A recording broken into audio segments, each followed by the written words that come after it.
Thrifting ain't easy, unless you're watching me.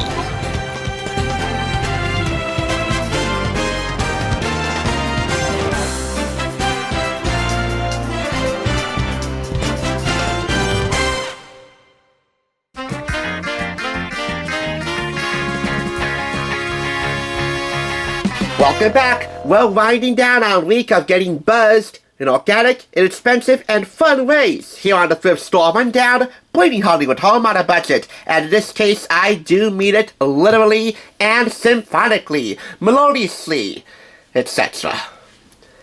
Taking in a live performance of a sporting event, a concert, a play, whatever, is a great way to experience a cultural buzz. So, for this last review of the week, I decided to classen, if that's even a word, classen things up with this first architecture book on the table. It's our first, by the way. Symphony, Frank Gehry's Walt Disney Concert Hall. It is a look at the 15 plus years of developing, sketching, designing, and constructing one of the most iconic music venues in the Los Angeles Music Center. This Abrams publication was picked up from Red, White, and Blue Thrift Store for $1.99 and features contributions and essays from Esa-Pekka Salonen, then music director and conductor of the Los Angeles Philharmonic Orchestra, plus Michael Webb, Dana Hutt, and Richard Koselleck, the latter two here, Richard and Dana, serving as co-authors of this book. Grant Mutford did all the photography. Knowing that this is my first architecture-based book, forgive me if I don't sound as expert as I try to pretend to be, but here goes nothing. You will see not just full-color and black and white photographs of the finished product and the development and construction of the Walt Disney Concert Hall, thanks in large part to Lillian Disney's $50 million donation to get this project rocking. You will see early development sketches, 3D models, newspaper clippings, and a whole lot more, all about the process it took to make this come to life. All that alongside these long-form essays, which I think complement the photographs in here nicely. Black and white, sienna, and in color, aerial and on the ground. Really, this is more of a photo-based book than it is a text-based book.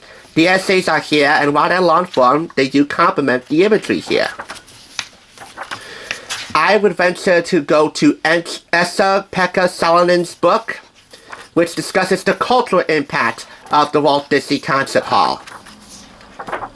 And as you could tell, through all the curves and arches on the facade of the building, it definitely has its place. Frank Gehry, the master architect and designer for this building, is 95 years old and still kicking it. In fact, in a 20-year retrospective on the Walt Disney Concert Hall, he said he wanted to envision it as a living room for the city. Really, the interior of the building matches that vision a lot more than the facade of the building. The exterior, the outside, as you can see here in the main auditorium. However, all those arches and curves on the outside of the building aren't just there to strike visual appeal.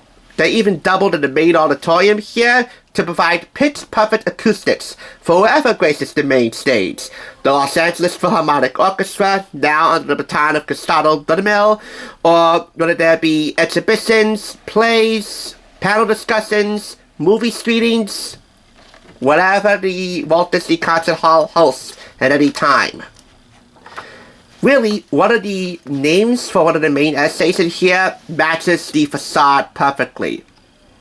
A barge with billowing sails, which I would venture to say would unfurl more like the orchestrations of an old concert manuscript. There are so many quirks and nuances you can find here, and yet they all tell a musical story. Much like great orchestrations in Beethoven and Mozart, they don't just stay in one place.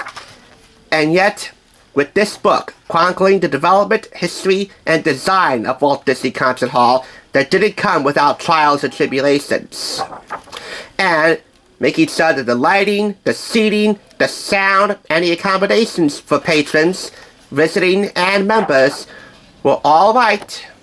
Definitely illustrates this ever-evolving, ever-weaving point. Retail prices. Let's see if we can find any. I don't think we can. It's probably for the best, but why do we have to have like an open flap here if there's nothing here but black?